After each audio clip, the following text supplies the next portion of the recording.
Time for the Talent Talk Radio Show, brought to you by People G2, a nationwide leader in background checks and employment screening solutions. People G2 gives their clients access to the best human capital management and due diligence tools available. They are dedicated to helping their clients with all of their people-related decisions. To learn more, go to www.peopleg2.com. Talent Talk centers on the topics of talent recruitment and management, leadership development, company culture, and employee engagement. These are all timely topics for CEOs, entrepreneurs, HR professionals, and business leaders. We hope that as you tune in to listen each week, whether to the live broadcast or to the podcast on iTunes or iHeartRadio, that you hear something you can take away that will help you grow and impact your career in a positive way. And now, here's the host of the Talent Talk Radio Show, the founder and CEO of People G2, Chris Dyer. Hey, good afternoon, and thank you for joining me here on Talent Talk. We're excited to have as always, two fantastic guests lined up for everybody we can talk to, we can hear from them, and hopefully learn from them today. And as it turns out, where it's a bit of one of those weird sort of scheduling things where sort of a coincidence happened, and we have two Marys on as guests today. And as coincidence would have it, they don't even spell their names the same way. But we do have two Marys on. We'll talk more about that here shortly. The reason for the show is we love to have conversations to really get into the minds of what leaders are thinking, what our HR folks are thinking, what our entrepreneurs are thinking about, so that we can, adjust our own trajectories, think about what books we should be reading and what our company isn't thinking about that we should be thinking about. And there's been so many wonderful stories over the 5-6 years we've been doing this show. I turned a lot of them into my first book called The Power of Company Culture. I'd love to have you check that out. If you're looking for another book to check out here this year, you can find it on Amazon or wherever you buy your books online. Now, Talent Talk is live every Tuesday, 1 p.m. Pacific Standard Time. And many of you come in live, and we appreciate you being here live, but most of you actually come in after the show has been recorded and get us through as a podcast, whether it's on talenttalkradio.com, maybe you subscribe to us on iTunes or iHeartRadio or Stitcher, wherever you find us. A big thank you for being a part of the show, remembering to subscribe and then come back and check for shows as they're posted. So this show will be there up in a couple weeks once we turn it into that podcast, and you can go right now and listen into any of the other guests that we've had over the last 5-6 years. So we do love to keep this kind of, multiple platforms here. So we live tweet a lot of the best comments, the kind of the big headlines, the big things that our guests talk about, or maybe I might even mention, as well as links to their profiles or books they've suggested. So if you want to be on Twitter and see what we've talked about, you can go to there right now and follow at PeopleG2, or you can follow the hashtag Talent Talk, my social media coordinator, and Talent Talk scheduler, Angela, does an awesome job of getting those in there, and we'll feed them in. And if there's any questions you have for me or our guests, you can ask them live, and she'll let me know right away. So, okay, enough teasing about who's coming up. Let's talk about who's on the show. As I mentioned, we have two Marys today. My first Mary will be Mary with a Y, Mary G. Russell, president and founder of the Grady Group, a human resources company. And then after the commercial break, we'll bring in Mary with an I, Mary Ryan, CEO and founder of Advancing Wellness. So let's go ahead and bring in my first Mary. Mary Russell, welcome to the show. Thank you for having me. It's nice to be here. Well, why don't you tell everyone a little bit about yourself? What is it that you're doing? What is your company doing? And what's important for us to know to understand you better for our conversation today? Sure, I'll be glad to. Well, I've been in human resources for over 25 years, and though I can handle many facets of the human resources arena, from startup HR operations to auditing an existing one, I'm really at my best when dealing with employee issues and investigating claims of discrimination or harassment. I consider myself a critical thinker who can conceptualize, analyze, and evaluate information to draw a conclusion based on those claims. I am very comfortable training programs for my clients, and I'm also a published author. So that's a little bit about me. Well, that's a lot, and we could probably talk for days about all of that, but we'll try to keep it concise. But maybe what influences inspired you to pursue the position that you're in now as a leader? Well, it's really interesting. Over the years, I have worked with some amazing people, and I never thought I would be in leadership. I honestly thought I would be a person who would be working with individuals who had hearing impairments. But as I worked with various people over the years, I found out that this was really where I wanted to go. And I was very inspired by their education, the things that they've taught me over the years. And I thought that this was something I could do. So I just stepped up and got myself into leadership. Oh, that's great. Well, we love to talk about, books and quotes and people that inspire us. And for a lot of our guests, a lot of our listeners, it's the guest that we have on that's the person that's inspiring them. Maybe if you have a favorite quote about leadership, maybe you could tell us what that is and maybe how it's affects your leadership style. Years ago, I worked for a company then called Church's Fried Chicken.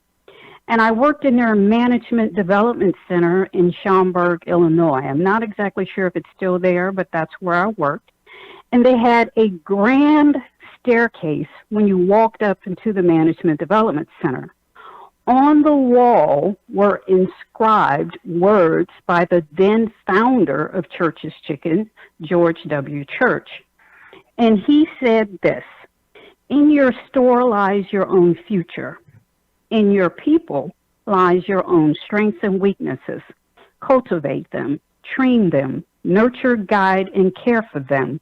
There is no choice. Make your people successful, or they will make you a failure." I have carried that with me over the years, and I was in my 20s when I first read that. I'm not going to tell you where I am now in terms of age, but I have kept that over the years with me, and I tried to learn by those words. And I think what stood out to me was make your people successful, or they will make you a failure. And that's the quote that I've lived by over the years.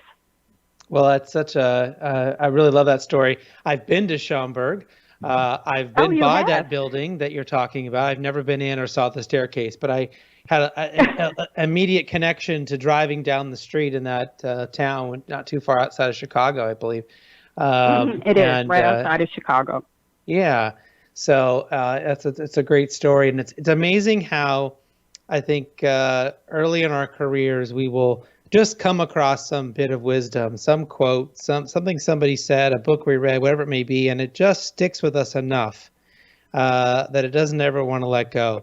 And I think that's in part maybe a little bit why we do this show. We hope that somebody gets something, some little nugget, something that they can, kind of tuck in their pocket and use as a resource to help guide them, going forward. And it sounds like that really guided you, and that that last little piece, I think it might be a little bit, I don't know if cynical is the right word, but it's not the nicest little part, right? That if you don't help your people, that they may end up taking you down, right? And that's kind of scary to think about, but it kind of is the real world. That if employees don't think that you're motivated to help them, if you're not providing them clear guidance on how they can succeed and what's expected of them, you're going to have a riot on your hands, right?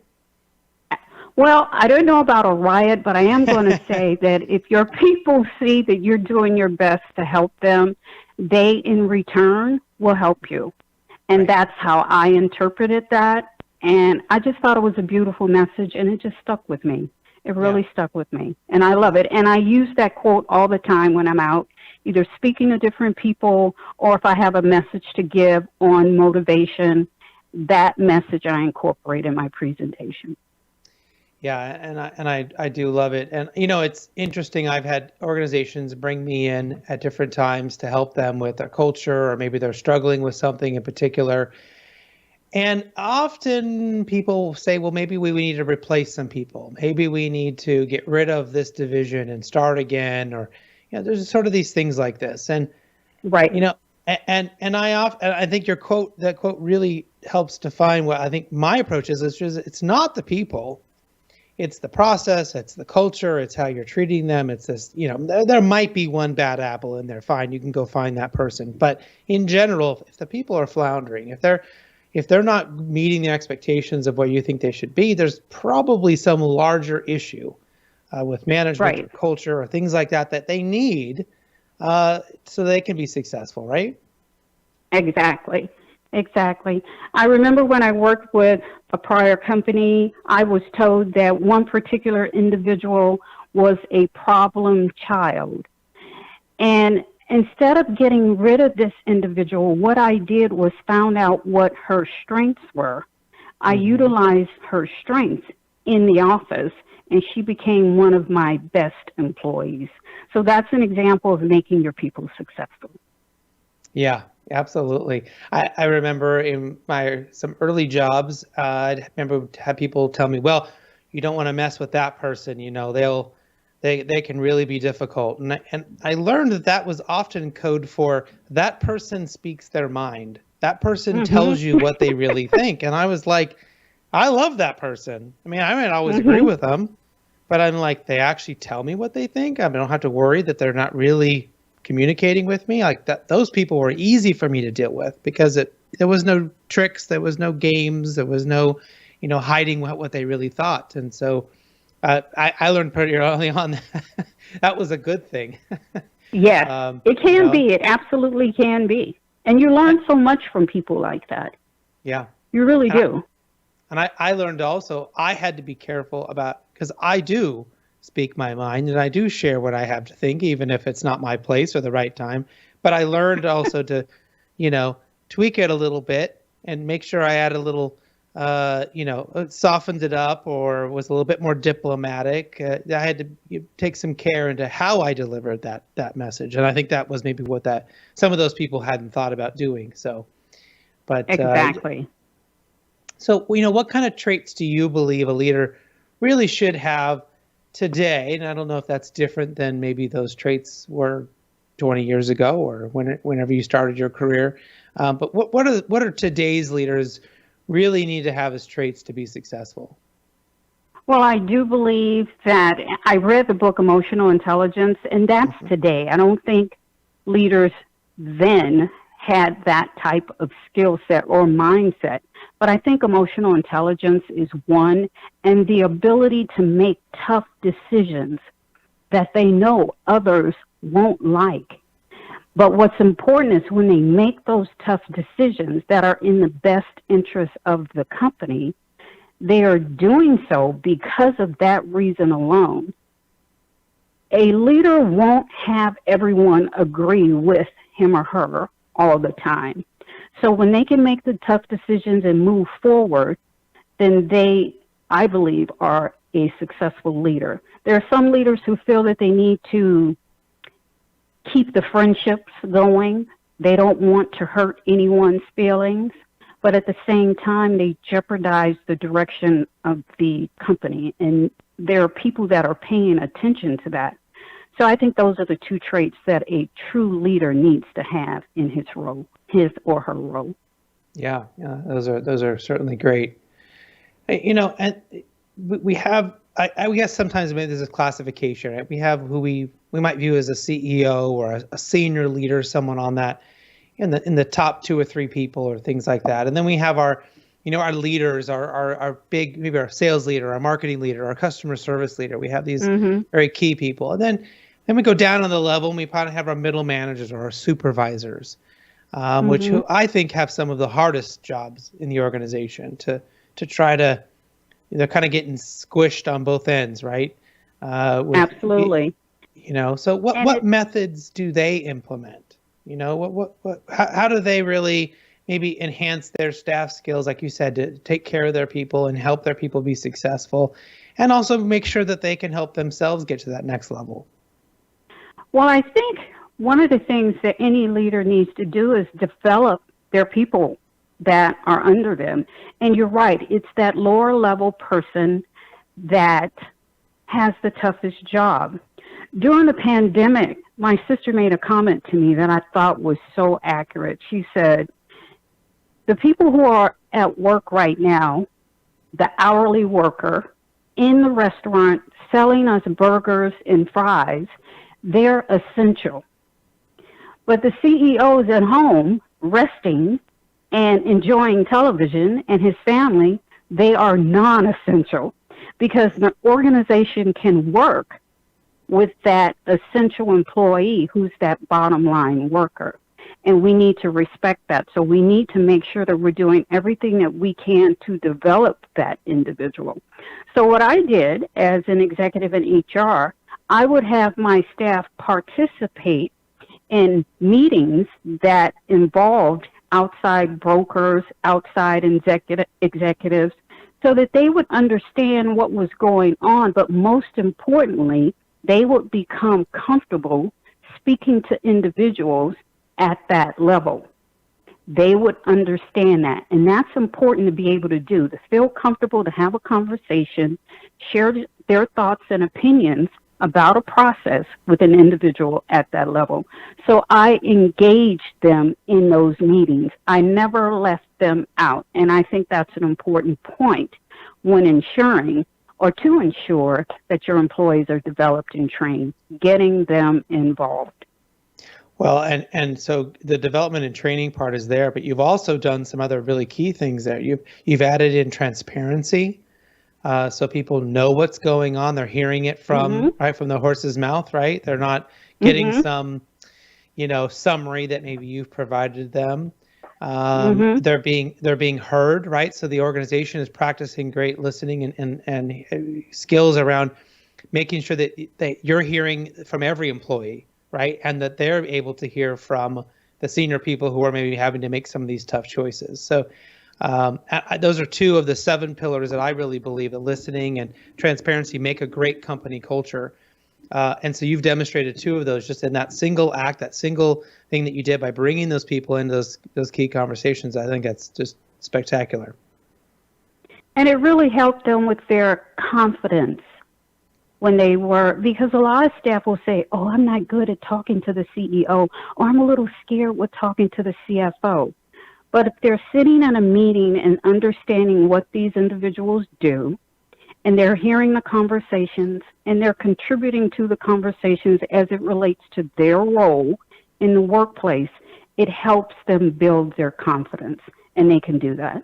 So that's a development piece. And I was really proud of my staff for being able to step up and step in and get those jobs done. And when I was absent, I would say, okay, I need you to sit in for me because I won't be able to be present. And they would do that, and they would do that comfortably and report back to me. Right. So I think that's an important trait that a leader should have, developing their staff. And I think that often leaders forget that, we practice a lot of things in our lives. We might practice a musical instrument. We might practice a sport. We might practice, go to learn something, how to be more patient, or we might, we do all of these things to practice things, to be better at them. And it's a pretty normal way for us to approach our lives. And yet, when it comes to being a leader, when it comes to being in a group or a team, we don't ever practice that. It's always you're thrown in there live. It's sink or swim. And I find that people are very cautious, that they're scared on how to do it. They don't know what's expected of them. And they can be really great if they know what's expected of them. But we don't often stop and say, now, here's how our meetings work, and here's what we do, and here's what you can expect.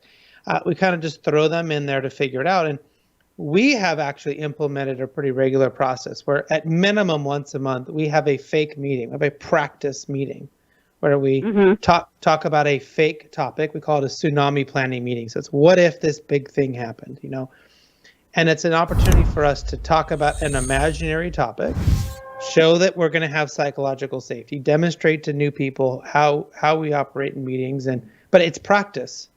Right, on what is the behaviors? How is it? We actually want people to argue with us. We actually want them to disagree. So we have to practice that. So they'll do it when it's the real deal. So it sounds like that's a little bit of what you're introducing them to. And it's something I always ask leaders to think about is how do you help people practice the skills that you want them to have, but it doesn't require them to fail in a real life setting?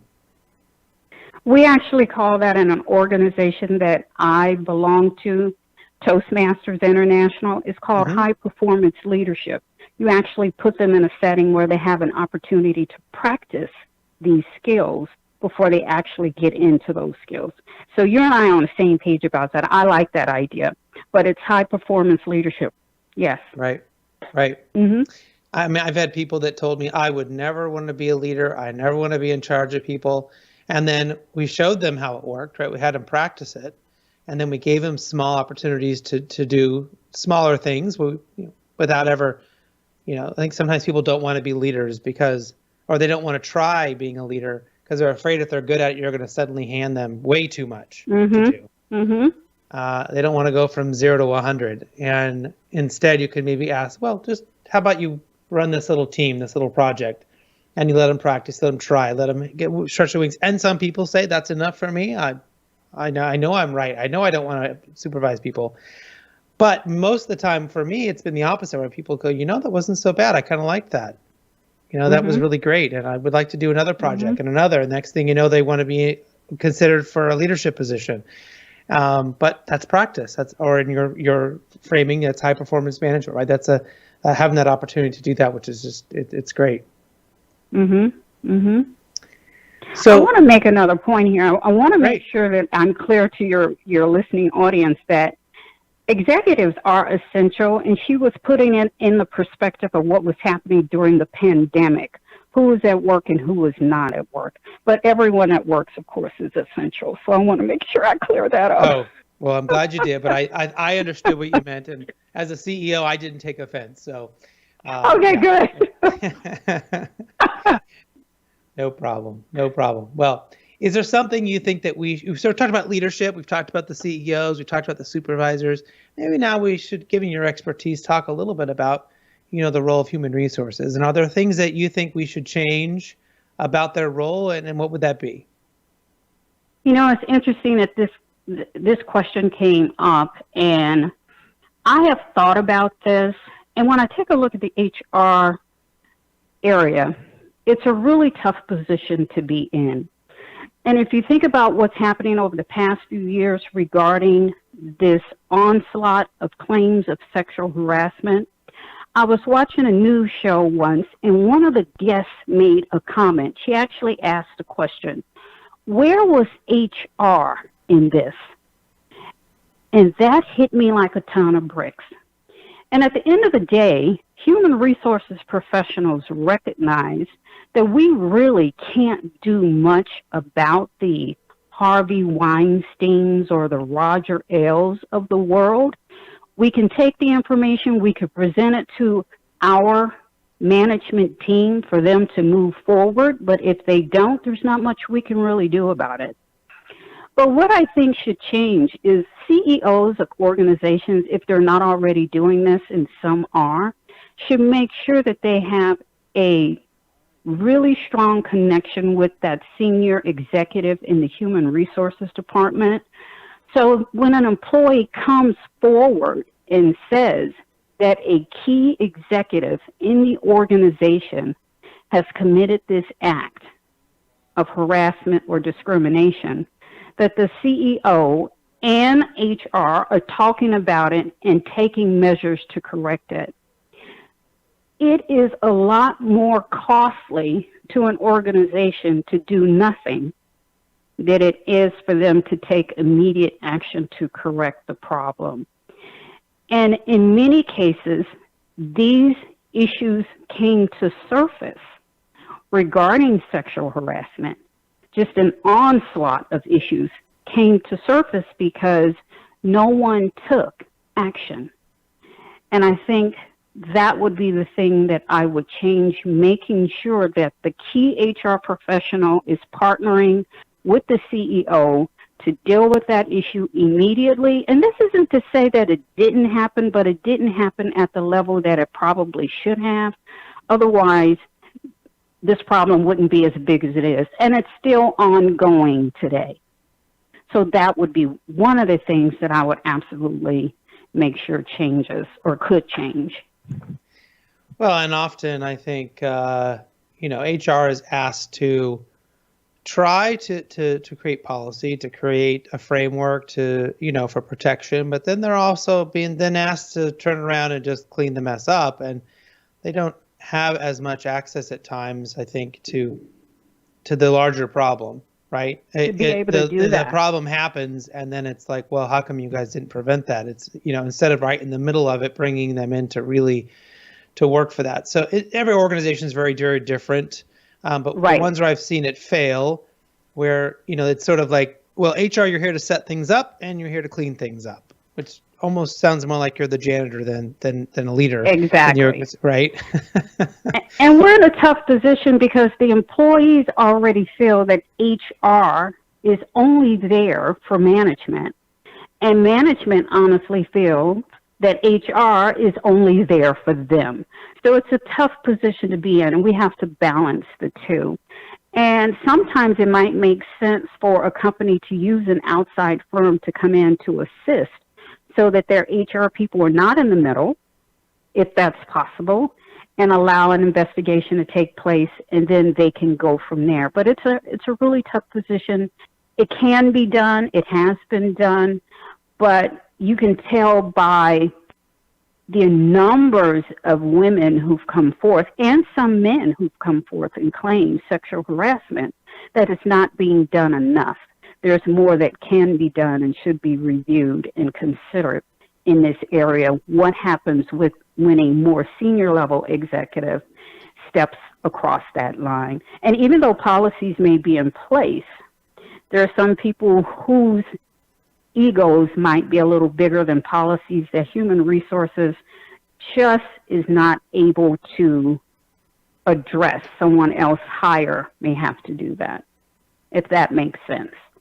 Yeah, it really does. And the organization has to make sure they have the right things in place, and that they have the right approach, and that they have the right people. And, this is something we talk about a lot with organizations is not only can you talk about success, but you often have to talk about failure. You have to talk about what would happen if we failed, and what does that look like? What would we have missed or have done incorrectly to have gotten to a place where we felt like we failed?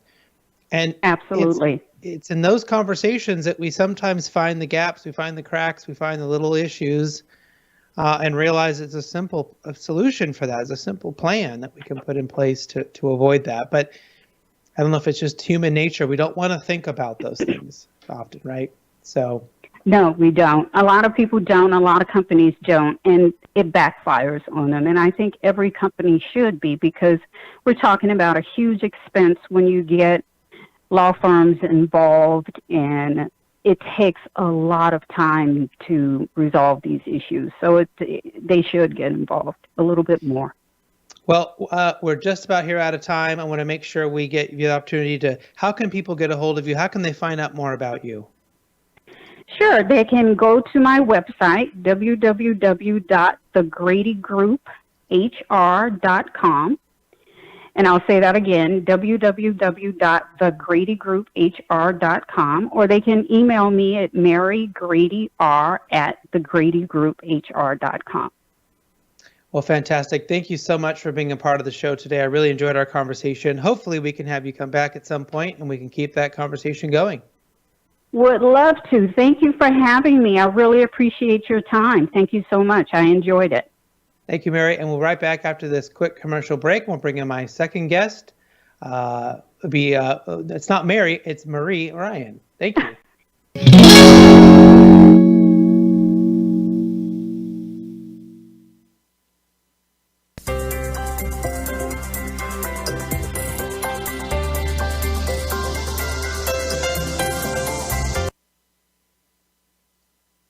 Imagine buying a newspaper and discovering that the news you're reading is 6 months old. There isn't much that stays the same for 6 months, and the same thing goes for background checks. In a time when so much outdated information is being passed around, it's good to know that People G2 offers something different. At People G2, we provide today's intelligence, not yesterday's news. Our value-added approach offers you a fully FCRA-compliant solution that includes up-to-the-minute information. By combining industry-leading technology with old-school human investigation, People G2 is able to give you information that is accurate right now, delivered quickly to our online system, or integrated with your HR system. So ask yourself, are you comfortable working with old news, or are you ready for a different kind of background check company? Visit peopleg2.com or call 800-630-2880. That's 800-630-2880 or peopleg2.com.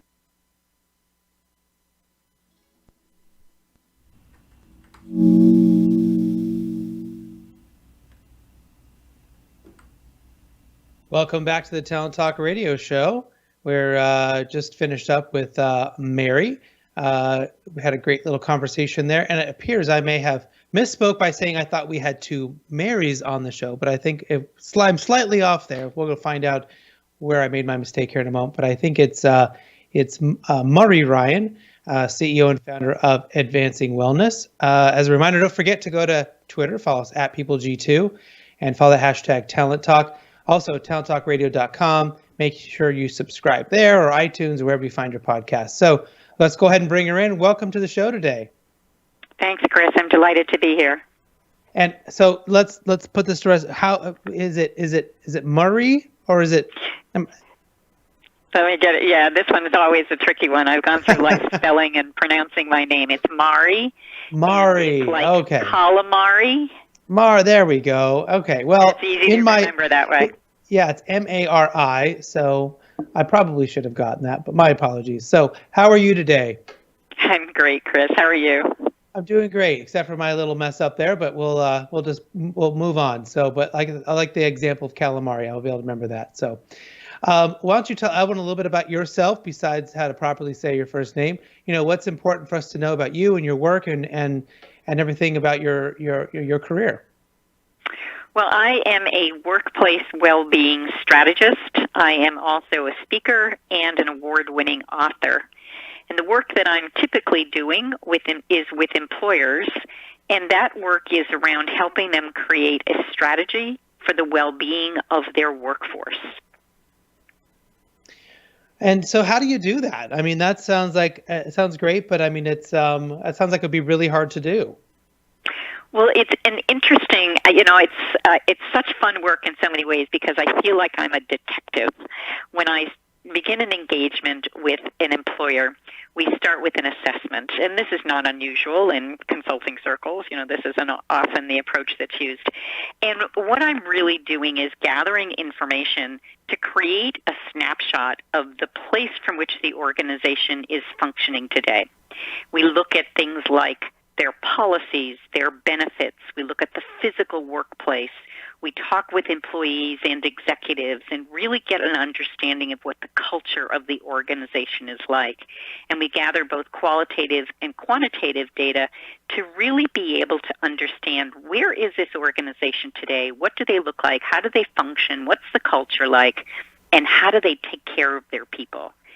And from that information, we're then able to work with the team at that employer to be able to create a strategic plan that really helps them integrate well-being into many elements of the workplace. And again, it might be their policies, their benefits, the physical space. You know, what's that physical space look like, and how do people, feel in that workspace? How does it look after their overall well-being? So maybe you could kind of help us understand what's the link between employee well-being and engagement and productivity and commitment. I mean, how does this sort of, I guess, round out an overall approach for an employer that cares about these types of things? Well, most employers today are certainly concerned about engagement, productivity, and especially in a time where they're really not even seeing many of their workers, their commitment to that organization. And when we think about well-being, we really think about this from the perspective of people being healthy and thriving, so that they're not spending time thinking about, I've got this pain, or I've got to go to the doctor, or they're not concerned as much about their physical well-being or even their mental well-being. And as a result, when they are thriving, they can be engaged in their work. They can look forward to coming to work each day. They can be productive. They are engaged in collaborating with their colleagues. They're more innovative. So when we see that people really feel good and are connected to the purpose and mission of an organization, they are going to be more productive, they're going to be more engaged, and they're more likely to stay with that organization in the long term.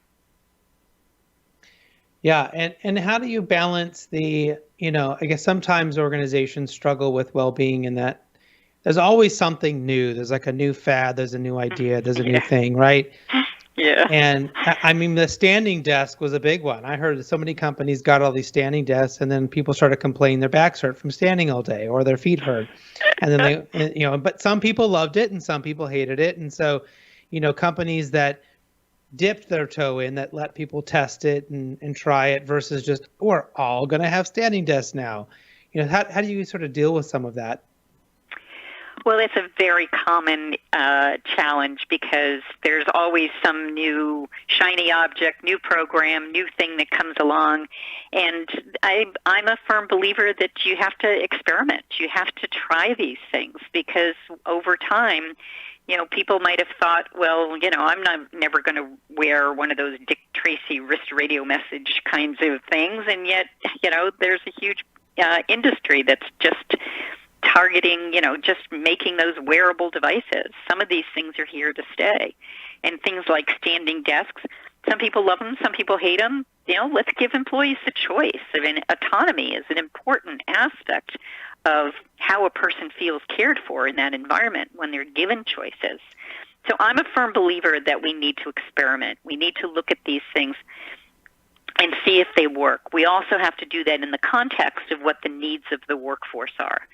So do the people in the workforce need support in, certain areas, and making sure that we're evaluating and looking at what programs, tools, resources might be available to support them. Right. So I'm all for it. Sign me up. Let's try things. Experiment.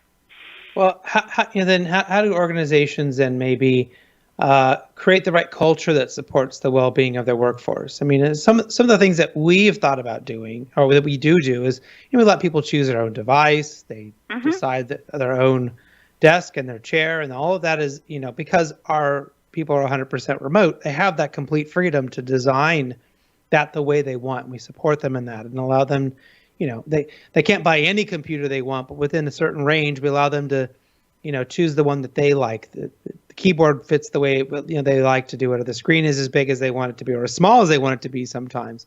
And so other ways that we can try to, create a culture that is supporting well-being.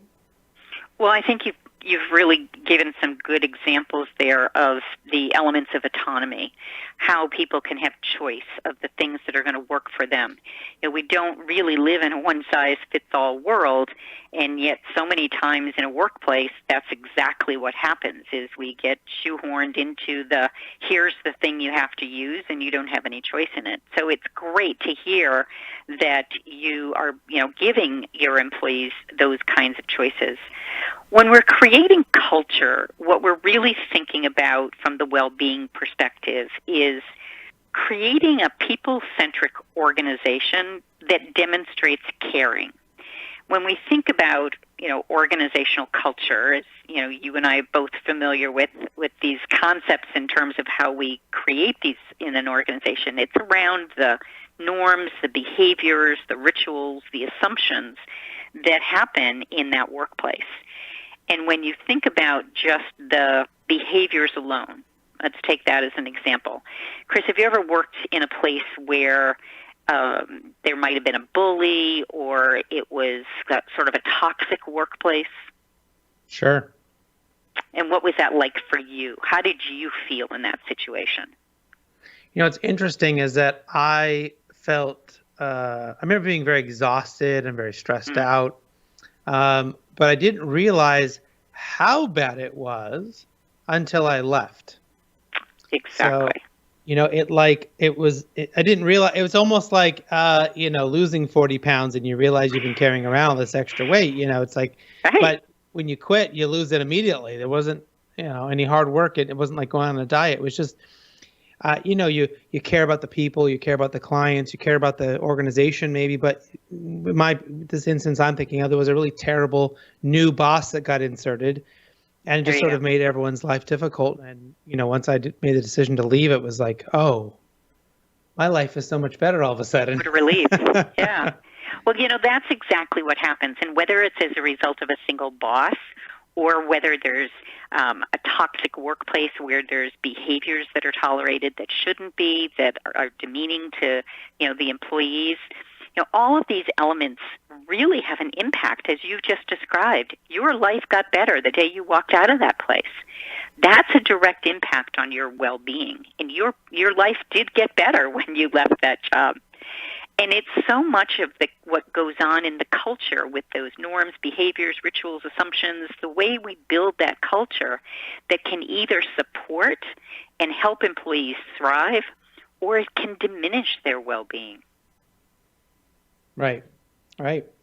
So, how do we then, make sure that from an organizational cultural standpoint, that we're influencing well-being correctly? We could have parts of the organization where it's working, and we could have, a particularly, high-performing team, or maybe a team with a very demanding boss or whatever. And so there can be, I guess, ebbs and flows of how that's working. So is there kind of a desired approach to ensure that it's happening? Well, I think it's important to really understand that, especially in larger organizations, there are microcultures. There's these subcultures that exist. It might be by department or even by, based on a manager. And it's hard to have, everything work perfectly in every organization. But I think it's important to really help managers. Managers play such a key role in creating the environment and the culture in the workplace that supports and encourages employees to thrive. We want to be supporting those managers and making sure that they, in turn, are feeling supported and thriving. And when everyone feels that, then you're going to have the kind of organization where when resources and programs and initiatives are brought forth that support employee well-being, everyone's going to want to be part of that because they know that that is going to be helping everyone. And it helps, just helps in ways that everyone feels. Yeah. And I guess if we can really remember that there are those micro cultures happening in there. The best we can do is to have them all running and aligning with the master culture, right? The overarching culture. And as long as they're, I guess, aligned, then it works. It doesn't work when they're not aligned. It kind of gets then into the relationships that we have inside of organizations. Maybe what's the relationships that you think are helping a thriving organization really get to its correct business results? Well, I think, when we think about a thriving organization, there's a number of characteristics about that. There's healthy, what we might consider to be a healthy organization. And the health of an organization can be measured in a lot of ways. We typically think of that in financial terms. But when we think about the relationship to business results, what we see is that there is increasing research that shows that organizations that care for their people, where their people are thriving, have higher levels of engagement. And as a result of having higher levels of engagement, they're going to have higher productivity, lower turnover. They're going to be able to attract the kind of talent that they want. And this research actually shows that there's a direct impact to the bottom line. Well, and maybe you can talk about that more. So is to the bottom line because we're saving money? Is it because we're finding new ways to make money? Is it some combination of the both? Well, it's a number of things. I think it's tied to productivity. It's tied to the cost savings could be seen in reducing turnover. The engagement of your employees is going to, think about the relationship between the employees and your customers, right? Mm-hmm. We've all had and we've all told the stories about bad customer experiences, and we've all told the stories about good customer experiences. Our good customer experiences are based on our interactions with employees. And when those employees are there thriving in their work, committed to their work and to the customers, that directly translates into bottom line. That's brand loyalty. Those are the kinds of things that directly impact how a company can grow and thrive. Yeah, you're absolutely right. And it's so important that we do this in the right way and that we realize what the benefits can be. I mean, we certainly have seen this. Companies that focus on their culture, outperform and have higher productivity, higher profits, higher performance. We see organizations that have a higher levels of diversity, and especially diversity of thought, right? We're getting different types of people across the organization, especially into leadership positions. They're outperforming them. And then certainly organizations where they've taken a real commitment to well-being and are taking care of their people in the right way, they're outperforming. And so what do you think is stopping people then from doing more of this? That's a great question, Chris. I think could be a couple of things. So I'd say it might be short-sightedness. People just aren't seeing the connection between healthy, thriving people and those happy customers, and therefore the bottom line. They may just not be educated about that. And I think also, we're living in a time where there's a lot of distractions right now. We're dealing with economic downturn. We're dealing with a major public health crisis throughout the world. And it's really hard sometimes to think further than the ground that you can see in front of your feet. And for many organizations, they're just, they're in that tactical, what are we doing next? Where do we have to focus next kind of mentality. And sometimes we need to stop and step back and take a bigger view. We need to look a little further out, and we need to make sure that the steps we're taking today are going to lead us to a place where we can be sure that we're creating cultures where people are cared for and where they will thrive. Because otherwise, we're just going to get stuck in the focusing on the short term and really not be able to be fully prepared for the long term. Oh, you're absolutely right. And, I think sometimes it's a matter of organizations just focusing on, they'll spend money on anything they think will make them money, but they often don't spend money on things that are, training, that are investments, that are softer, that don't show an immediate, place on the P&L. But long term, we know they do. But right, I guess and you're right. This is an investment. That's exactly what it is. This is an investment. Yeah. Well, looks like we're almost getting down here to the end. I want to make sure that we ask you the important question, which is, how can people get a hold of you? How can they find out more about you and your work if they're interested in finding out? Well, they can find me on my company's website. The company name is Advancing Wellness, and our website is at advwellness.com. And I'm also on LinkedIn at Mari Ryan. And don't forget Mari, it's Mari.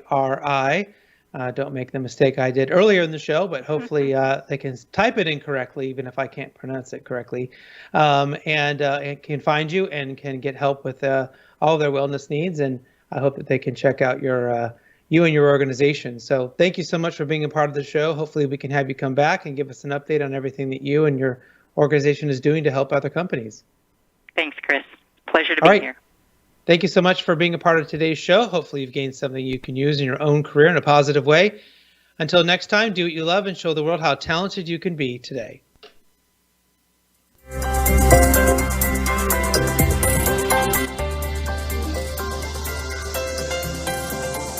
You've been listening to Talent Talk Radio, brought to you by People G2.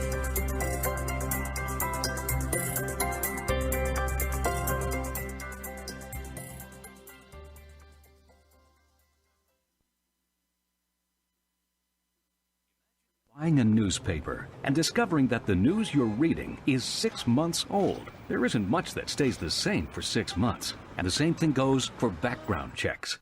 In a time when so much outdated information is being passed around, it's good to know that People G2 offers something different. At People G2, we provide today's intelligence, not yesterday's news.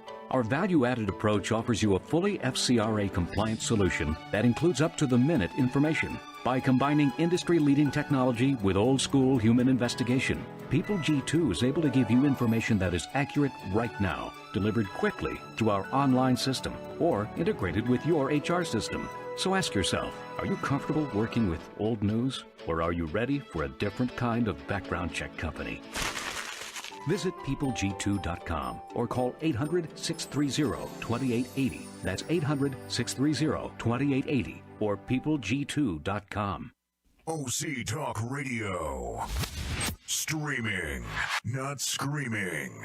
We're back here with Charlie Wright, who's had a show with us for 4+ years on alternative investments. And I'm just curious, what have you learned in that time, Charlie? You know, Paul, it has been fascinating. We have interviewed, as you well know, because you've produced every single one of them here. Well, we have interviewed economists, newsletter publishers, authors, but primarily CEOs and chief investment officers and portfolio managers of investment strategies that are a bit outside the mainstream. And that's why they're called alternative investments. Yeah, it's not the typical buy and hold stocks and bonds type of approach. Right. And these interviews have just been fascinating. I remember Danielle DiMartino Booths. She's a gal from Wall Street, got a master's degree in journalism, started writing for the Dallas newspaper, and she was hired by the Dallas Federal Reserve. Then she worked for them for 9 years and then wrote a book. We interviewed her about the book. Fascinating stuff. She was there at the Fed in the crisis of 2008, and she has some great insights and opinions about what happened and about the economists there who had all these PhDs. But number one, they all signed up for groupthink, and that's what Sure. they do. They, Yeah. you know, it's anointed at the top, and there's groupthink. And then they were typically unaware of what was happening in the real world. Insights you couldn't otherwise get. That's right. It was fascinating. And we interviewed another guy on that same subject of 2008. And he knew the 4 groups of people in The Big Short, the book and the movie. And I had think read he the worked book. for Credit Suisse. Yeah, or he someplace, did. right? He did. And he knew them all and just had some great insights on what happens there. Well, you know, I hear this over and over again. People go into it for various reasons. They want to brand themselves a thought leader. Look at who I know. Look at what I know. That's why a lot of show hosts get into this. Or they just want to create content for their website, for their social media. They can't write enough stuff. So by interviewing people, they create content for all those different channels. But one of the things, the unexpected things, is how much people learn along the way. Talk about that. It's unbelievable. You know, as you're well aware, I do a pre-interview for typically about an hour, a week or two before the show, and then often we talk for 15, 20 minutes. So we learn so much, not just from the show's interview, but from those other things. For example, there are 3 sites that we have talked about, and they provide kind of a democratization of investing. Mm-hmm. And they take these investment managers who are not professionals, and they Who've give come them up with a site. strategy. Right? Yeah, they come up with a strategy, and then they have a site that confirms and verifies all of their trades. And you can trade along with them if you want. Yeah, that's right. And it's just fascinating to read the stories of and talk to these traders who do this, and they're living all over the world, many of them. Well, you know, and it goes to the heart of what, again, is so special about your show, and that is that you bring forth